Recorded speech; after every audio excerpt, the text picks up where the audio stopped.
Bueno, continuamos con esta segunda puesta en marcha de esta máquina que denominamos el llamar Cuatro Giros, con el primer invitado justamente del proyecto, que no es un invitado cualquiera, es licenciado emergentólogo, lo dije bien, lo estuve practicando toda la noche antes de venir porque me venía pisando. Es director de RCP Argentina, pero principalmente, ya voy a arrancar con, acá tenemos algunas fotos. Él desempeñó, tiene otra actividad, otra profesión, aparte vinculado a todo esto que decía anteriormente, y que tuvo un rol principal para los argentinos, aunque ustedes no lo crean. Él es enfermero.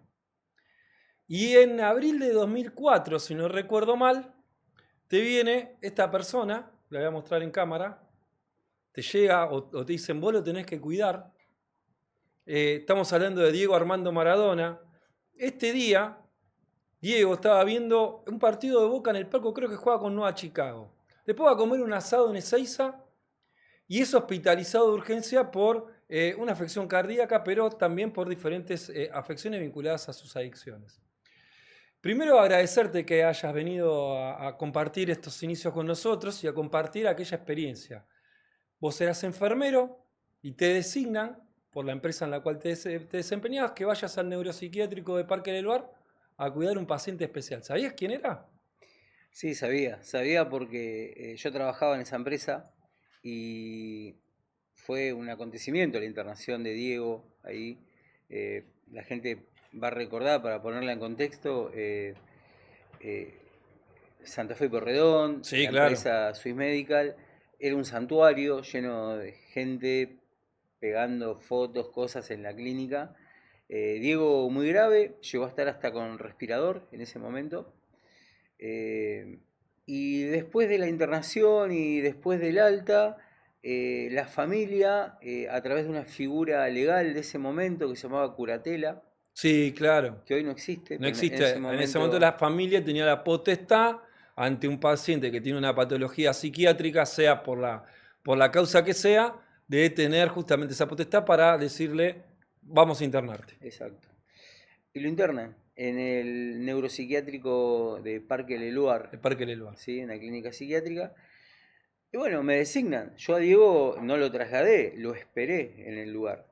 Así que llego al lugar, habitación 4x4 con una silla, una mesa y una cama, nada más.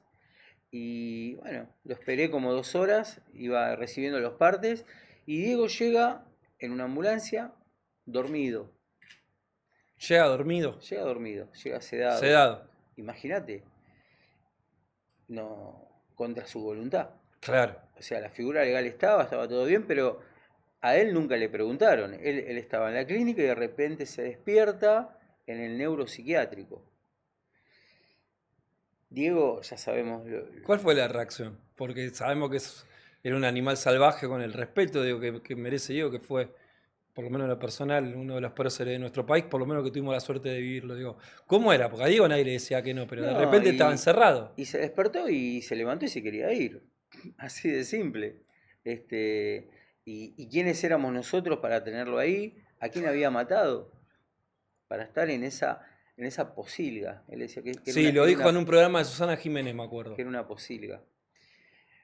Y bueno, era entendible, pero la verdad que fue muy brusco de entrada. A mí, la verdad que no me conocía, o si yo lo trasladé en alguna oportunidad, no me había visto. Claro. Así que era un extraño adentro de esa habitación de 4x4, manteniéndolo encerrado.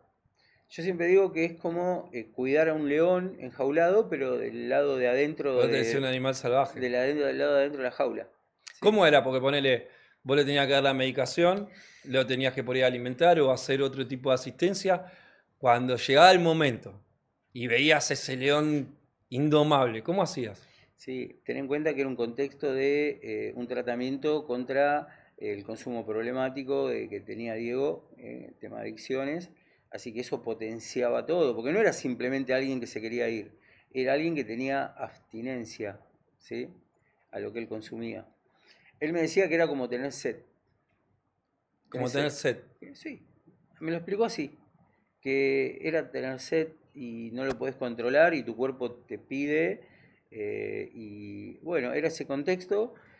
Bueno, todo muy violento, muy feo y lloraba, Diego lloraba, ¿Lloraba? lloraba, se quería ir y no podía irse porque esto le doy un consejo, ojalá ni Dios quiera a alguien le toque estar en un neuropsiquiátrico, lo peor que podés hacer es querer romper todo y querer Claro, hacer la tuya claro. porque terminás contenido, en una cama, Él estaba medicado.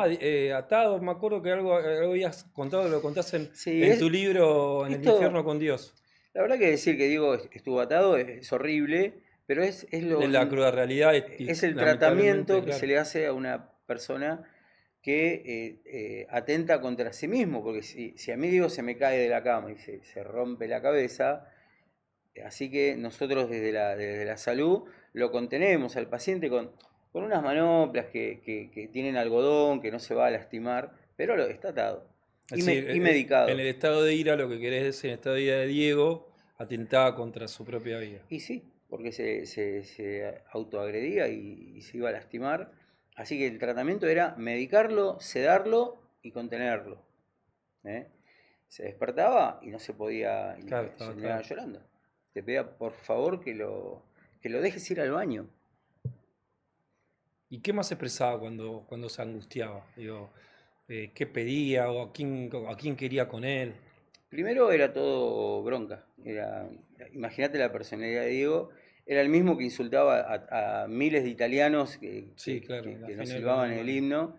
Era el mismo temperamento, pero peor, porque imagínate con un tipo que no le podías decir que no a nada. Yo hablaba del sí dieguismo. Todo el que estaba con él le decía que sí. Y lamentablemente a mí me tocaba decirle todo que no. Comé, bañate, pesate, te hago un electro. Muy difícil. Así que la primera etapa fue esa, la de una lucha constante, te puedo decir más de 30 días, no fue un día dos. Y lloraba por las hijas, lloraba por su mamá, no lloraba por los amigos y todo eso, lloraba por cosas muy cercanas. Por lo Principalmente más terrenal que la familia. sí. Y de a poquito el tratamiento le fue haciendo efecto, la medicación lo quebró su personalidad, esa con la cual entró, y empezó a pedir permiso, empezó a decir gracias, estaba medicado, pero estaba mejor. Y bueno, yo me acuerdo en una oportunidad me pedía por favor, llorando, que lo suelte, estaba todo acalambrado, imagínate estar estaqueado prácticamente. Y yo le voy a avisar al médico, al psiquiatra, que se quería levantar. Y el psiquiatra me dice, ¿con vos cómo anda? Le digo, conmigo bien, está todos los días conmigo. Ya se cansó de decirme de todo, se cansó de... Anda soltándolo de a poco. Así que una mano, la otra mano, la pierna. Yo digo, en cualquier momento se rompe todo, sale. No, se levantó, se sentó, lo acompañé al baño, se bañó. Se puso ropa, en ese momento tenía un bolso con cosas de News. Tenía todas cosas de News. Equipo, remera. Así que quedó impecable. Y bueno, se sentó a comer, la madre le mandaba viandas. Vos fíjate lo que era el tipo, la grandeza que tenía, del tipo millonario, ¿no? Pero comía la bandeja, los ravioles que le mandaba a la mamá. O pollo, ¿viste? Comida así sana. Sí, casera. ¿Sí? Así que a partir de ahí como que hubo un cambio, porque ya entendió que por las malas no se podía y bueno, tenía algunas cositas, le acercamos un karaoke, tenía una tele. Me decías, hemos charlado en otra oportunidad, que no pedía grandes cosas cuando estaba encerrado, pero pedía cosas íntimas, muy enternecedoras, que para que veamos ese Maradona que lo podía todo, sorprende. ¿Qué era lo que te pedía? Galletitas, de las más comunes, esas que son como una surtida, te quiero decir, y no sé, gaseosa, pedía cosas muy simples. Me decía que quería hacer dos actividades, él fuera, que lo que decía, apenas me suelten quiero ir a tal lado y quiero estar con tal persona. ¿Te acordás? Quería ver a sus viejos. Quería tomar mate con la madre, me Quería, decías. sí, quería volver a la casa. Y lo dejaron un día. Y fue y volvió lo más bien. Así como fue el programa de Susana Jiménez, que creo que lo vimos todos. eh, que fue el programa de Susana Jiménez y fue y volvió sin Este, ningún problema. este que está acá, que está con Julio Iglesias. Esa remera me la regaló. Bueno, justo seleccionamos esta Mirá, imagen eh, porque me acordaba, que lo habías remarcado, lo vuelvo a mostrar. Esta remera te la regaló. sí, la tengo en mi casa. Sí, ¿Todavía la conservás? sí, es enorme. A él le queda bien, pero es gigante. Sí. Porque ahí estaba gordo, de repente pasa al Diego estado físico. pesaba 120 kilos, tenía lo que se llamaba apnea de sueño, un corazón hipertrofiado, agrandado, y había tenido arritmias ventriculares. Así que el estado era grave. Nosotros, por ahí, para hacer un paralelismo a cómo lo cuidaron en la última etapa, él no sabía y teníamos al lado armada una terapia intensiva, con médicos, que él no los veía nunca. Monitores, desfibrilador, medicación, una ambulancia a la vuelta. Por si pasaba algo, inmediatamente se lo asistía. Él nunca lo supo eso.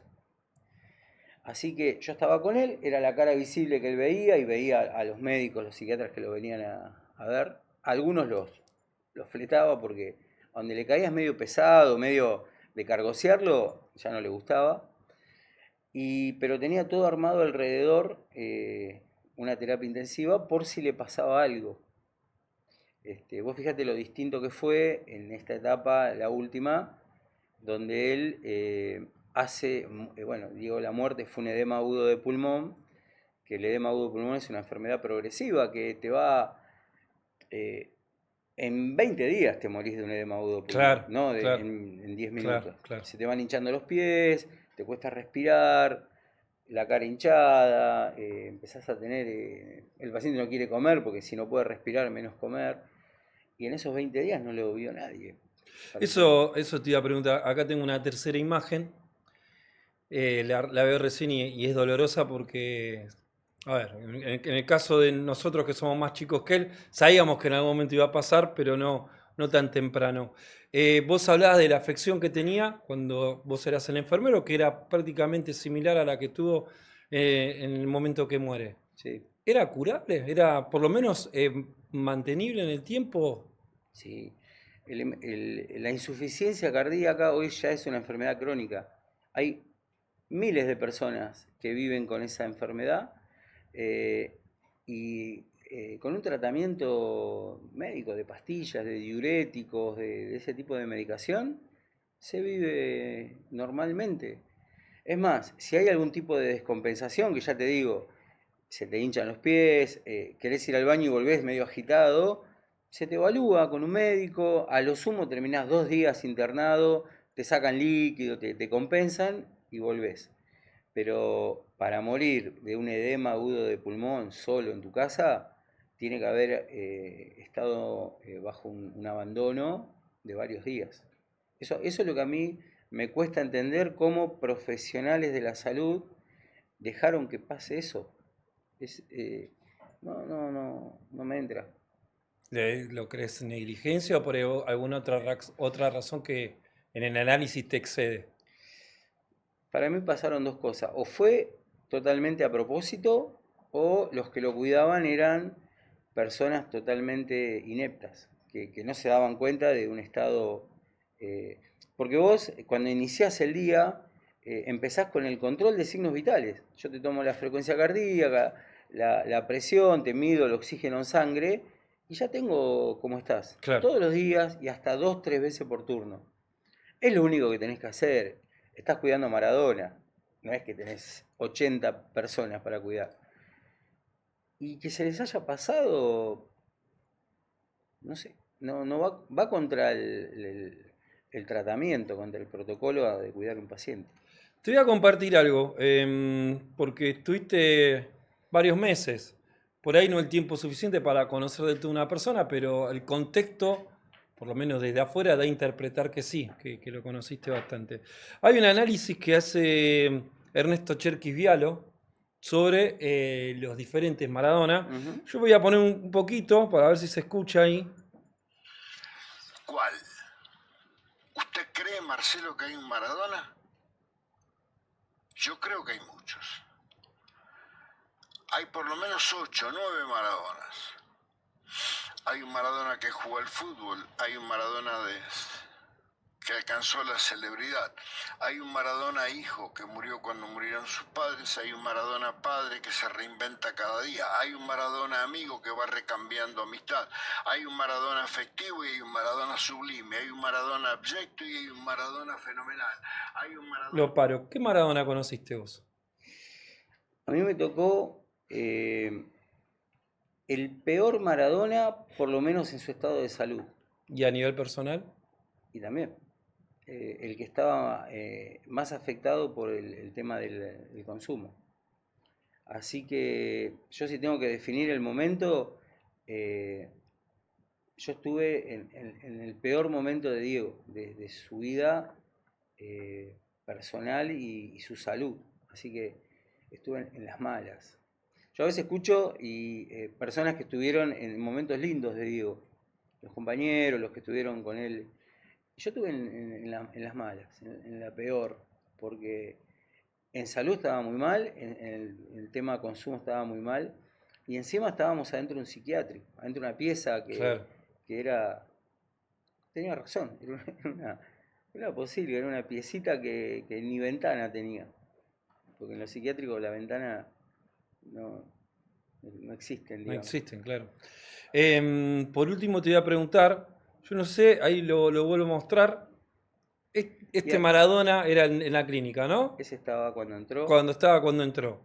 Sí. Este Maradona que estaba con vos en la clínica, que representó y que representa hoy en tu vida, incluso ya sobrepasando los límites de lo profesional. Porque cuando hablas de Diego, te brillan los ojos. Recién hay una camiseta de la selección atrás nuestro y vos decías, es de Diego y lo hacías con una sonrisa con los ojos brillosos. Digo, ¿qué significó y qué significa Maradona en tu vida? No, lo que yo tengo, si querés, la satisfacción de haber cumplido un objetivo en esa etapa, ¿no? Porque, viste lo que era, y el Diego que nosotros devolvimos al pueblo, porque Diego es de todos, fue el Diego de la noche del 10. Ese Diego flaco, impecable, que yo me acuerdo, no sé por qué, me acuerdo mucho de que la recibe Rafaela Carrá, Claro, Pelé, a Messi, ¿no? claro. Ese Diego es el resultado del cuidado que le dimos, que fue terrible, fue un infierno, y Diego salió de eso. Yo creo que fue más difícil que los campeonatos del mundo que logró. Mirá, Para mí sí. Yo cuando lo vi llegar así, dije, este se nos queda acá. Encima en un lugar que no había nada, no teníamos complejidad, nada. Salió de eso. Yo creo que lo salvó el amor a su mamá y a sus hijas, porque el objetivo, Diego es al 100. Quería salir campeón del mundo y claro, salió, y claro. el Napoli salió, y todo él lo logró. Y él en ese momento se enfocó en volver a ver a su mamá y a las nenas que le decía. Y lo logró. Le dieron el alta. Ariel, buenas noches. Sí. Te quería preguntar cómo fue la transformación. Vos dijiste que recibieron a un Diego en su peor momento y seguramente ustedes lo transformaron en lo que fue la noche del 10. ¿Cómo fue esa transformación?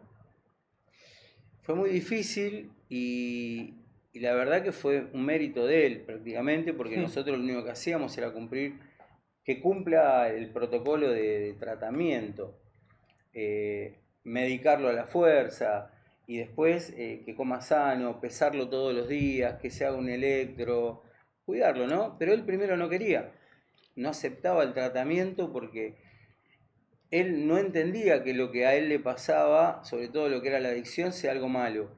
Claro. Él decía, yo no jodo a nadie, me gasto la mía, a quién maté. Bueno, pero eso después fue cambiando y terminó yéndose de alta con ese tratamiento horrible al principio, pero después bien. Y terminó con un balón gástrico allá en Colombia, Sí, creo que ni en Cuba, fue en Colombia. Y volvió con, no sé, sí, en 50 3 kilos meses menos. que se había sometido a la cirugía le cambió el físico notablemente. Yo te puedo mostrar algunas fotos, son 2 tandas de fotos, y darme tu opinión desde lo humano. Las primeras tienen que ver con todos los reconocimientos ahí que se le hicieron a él en vida, sobre todo en el último tiempo. ¿Qué opinás vos de eso? ¿Cómo lo veías? Mira, acá tenés. Sí. El hombre eligió Newell's porque... Cristian eligió Newell's porque es hincha de Newell's. Se le habrá caído la baba cuando decías que Tenía ropa de Que Newell's tenía ropa de en la Newell's. habitación. Pero representa todos los agradecimientos que tuvo en el último año, todos esos homenajes que llegó a tener en vida y que parecían que la historia estaba escrita. Sí. Y yo creo que sí, que mereció mucho más, ¿no? Pero me parece que quedamos en deuda. Siento eso porque el estado de abandono que yo lo vi en el último periodo, me olvido que me dolió mucho un día en la cancha de Gimnasia, que no me acuerdo si era el cumpleaños de él, cuando cumple los 60. que lo acompaña Tinelli Sí, terrible y fue otros eso. más. No Parecía podía un ni hombre de caminar. 90 años. Lo vi eso muy forzado y no me gustó. Así que creo que hubo una deuda hacia él, sobre todo. No terminó como me hubiera gustado. Y la segunda tanda de fotos también tiene que ver con, Newell's. más allá de Newell's, con el reconocimiento que tiene post-mortem, digamos. Todos los reconocimientos que se le empiezan a hacer post-mortem. Te las Sí. muestro primero a vos y las mostramos acá en cámara para que la gente pueda verlas. Esto es el reconocimiento que le hace Lionel Messi, reconocido hincha de Newell's, reconocido maradoniano. Creo que es el fin de semana posterior a la muerte de Diego. Sí.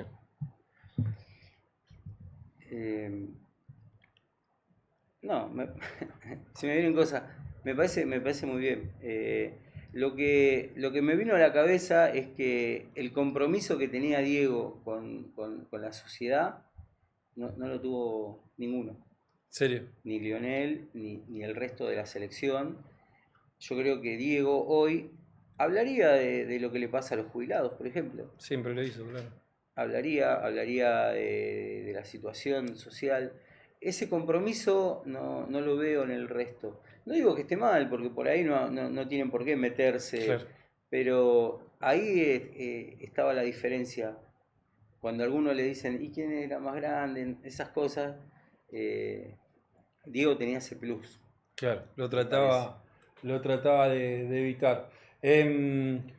Eduardo, tengo una pregunta para hacerte. Sí. ¿Lo volviste a ver a Diego después del tratamiento? No, me invitaron a la noche del 10, pero no pude ir y no lo vi más. Lo perdí, pero lo perdí completamente. Lo volvieron tuvo una recaída y volvió a estar internado, pero yo no tuve contacto y después lo perdí porque se fue Sí, fue por a todo el mundo. Arabia, Después de la selección se Sinaloa, fue a anduvo Arabia. por todos lados. Lo vi el día que se fue de alta y después no lo vi más. ¿Y dónde estabas el día que te enteraste de que se había muerto Maradona? Ese día estaba en mi casa. Fue un mediodía. Sí. Sí. Así que estaba en mi casa viendo todo y lamentablemente después analizando la situación, Diego muere lo encuentra muerto, eso fue, porque el enfermero de la noche se retira a las 7 de la mañana y dice que no lo quiere despertar porque lo ve descansar y se va. Llega la enfermera de la mañana y lo ve descansar y no lo quiere despertar. Y a las 11 llegan unos médicos, los psiquiatras, y ahí sí, prenden todo para ir a verlo, y Diego ya estaba muerto varias horas. Se hizo todo un circo de llamar a Luque llamó a la ambulancia. Así que cuando llegó la ambulancia ya Diego tenía varias horas de fallecido. Vos fijate el descuido que había, que ni siquiera había alguien adentro de la habitación que lo vio. Según la autopsia, 8 horas de agonía. Hoy yo creo que pones una camarita en ese Ya momento está, también. claro. No, Y lo incluso ves. golpeas la puerta y entras y no responde. Así que sí, me enteré de todo eso estando en casa. ¿Y te acordás qué sentiste en ese momento? ¿Qué fue lo primero que se te vino a la cabeza? Porque es como el atentado a las Torres Gemelas. Creo que todos sabemos qué estábamos haciendo en ese momento y seguramente también la primera sensación que tuvimos en ese momento cuando fue la noticia, que sí, creo que fue un jueves a mediodía. Sí. Y sabiendo cómo era la interna, me dio mucha bronca porque la excusa era que Diego era tan agresivo que no se podía entrar a la habitación, por eso no había nadie dentro de la habitación. Si eso pasa, vos tenés que renunciar. Y no pasó nada, o sea, la gente seguía estando, lo medicaba el sobrino, tenía sanguchitos de miga. En la habitación no había oxígeno, no había un desfibrilador, no tenía un baño. Cuando te enterás de todo eso te da bronca porque es algo que tranquilamente se podía haber evitado. Con un poquito de cuidado nomás. ¿Sí? Bueno, Eduardo, la verdad que primero agradecerte porque apenas nos comunicamos con vos, estuviste predispuesto, incluso de un momento a otro. Valorable. Para nosotros que estamos arrancando, queríamos compartir una experiencia tamaña como la tuya de haber sido el enfermero que ayudó o de su labor le marcó el camino o lo ayudó a caminar a Diego en su salida contra las adicciones. Y agradecerte por eso también, por lo menos en mi caso, y creo que los chicos también como maradoniano, le digo yo esto de haberlo ayudado en su momento en una etapa tan difícil. Y el agradecimiento también pasa porque nos dejas con un montón de emociones, desde la bronca por esto último que comentás a todos los sentimientos más tiernos que despertó Diego en aquella lucha, Eduardo. Te lo agradecemos enormemente. Bueno, gracias a ustedes, los felicito. Hermoso estudio, recién se lo decía a tus compañeros. Y gracias también por traer el recuerdo de Diego y vuelvo a repetir, lamentablemente se nos fue, cuando con un poquito de cuidado esto hubiera sido otra historia. Bueno, terminamos así la primera entrevista y la primera visita en Cuatro Giros, recordando al más grande de todos, por lo menos en materia deportiva, con alguien que fue tan importante para Diego Armando Maradona como su enfermero personal en 2004, Eduardo Arellano. Nos vamos a descansar un ratito mientras lo despedimos a Eduardo y posteriormente seguimos con más Cuatro Giros.